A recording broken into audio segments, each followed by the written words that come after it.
So I was wrong about Season 1 for Battlefield 2042. When the new season launched, there was a myriad of issues that plagued launch day, and that got me pretty heated, because it's the first content drop we got in like 7 months, and one, there's not a whole lot of it, and two, when I wanted to play it on launch day, the game just wasn't functioning, the servers were having issues, and it was just a real pain in the ass, if I'm being completely honest.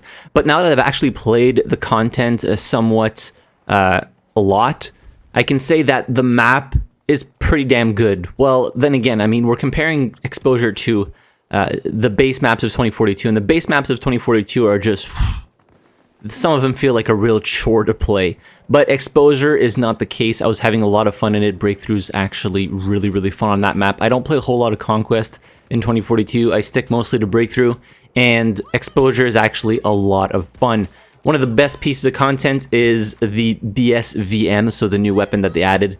That thing is an absolute monster. It's a ton of fun to play with. You can use it in close quarter engagements or even longer ranges as its intended purpose being a DMR. I also played a little bit with Liz, but I like playing a medic, and Falk is probably the most reminiscent of a class type character from past Battlefield titles, which is why I generally play her the most.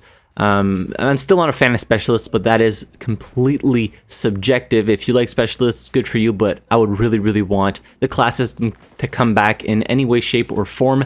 And honestly, in Battlefield 2042, if they could put all the characters in like specific classes, that would be awesome, but I don't know if that's actually ever going to come to fruition. But yeah, the content is actually pretty decent. The only thing that sucks is there's not a lot of it, you know, which begs the question, and there was a lot of reports on this, that there's only a skeleton crew working on 2042 right now.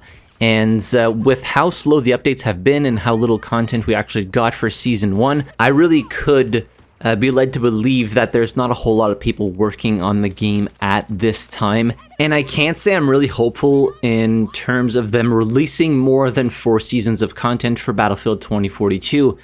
The problem with this, if they decide to cancel the content or stop content releases after Season 4 for 2042, this is going to be the same thing with Battlefield 5.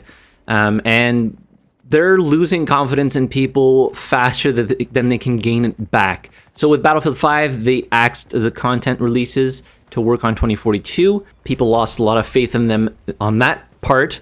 And then 2042, rough launch, not a whole lot of content. It doesn't seem like there's that many people working on the game. And a lot of people are concerned that 2042 won't get more than 4 seasons. And if this happens, I think a lot of people are gonna like just be like, okay, you know what? I'm done. This is 2 games in a row that they've just cut the content completely.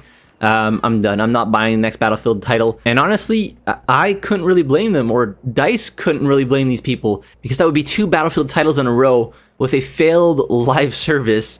And people buy into the live service. They're like, yes, live service, you know, everybody's gonna get content for free.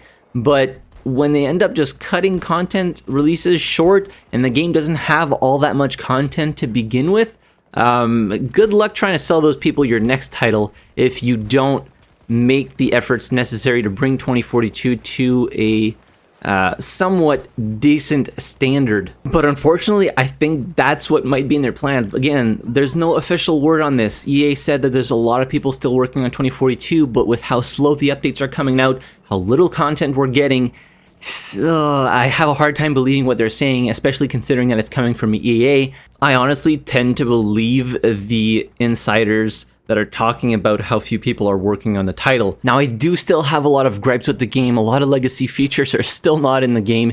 You still can't manage your squads, so you can create a squad, but you can't pick which squads you join, which is very frustrating. You can't play with more than 3 friends, if you still have friends playing 2042, that is. You can't join friends that are already in a game. There's no server browser. It always kicks you back to the main menu to matchmake you into another game, and sometimes you just get the same map over and over again. It is absolutely mind-numbingly dumb.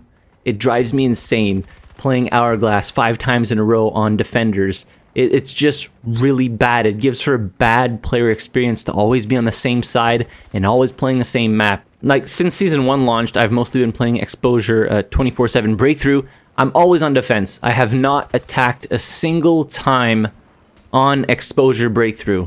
So it's just a server browser, a team switcher, something to, like, if you have persistent lobbies, at least then you can shuffle the teams, so not always the same people are attacking and defending. It would just give more variety to the little content that we currently do have. So there's a lot of options and features that are still missing to make it a Battlefield game, to make it on par with past Battlefield titles. There's still a lot of work to do, and they really dropped the ball hard on 2042. Like, no matter if you enjoy the game or not, we lost so many things from past titles in 2042, and it really makes you wonder, like, why?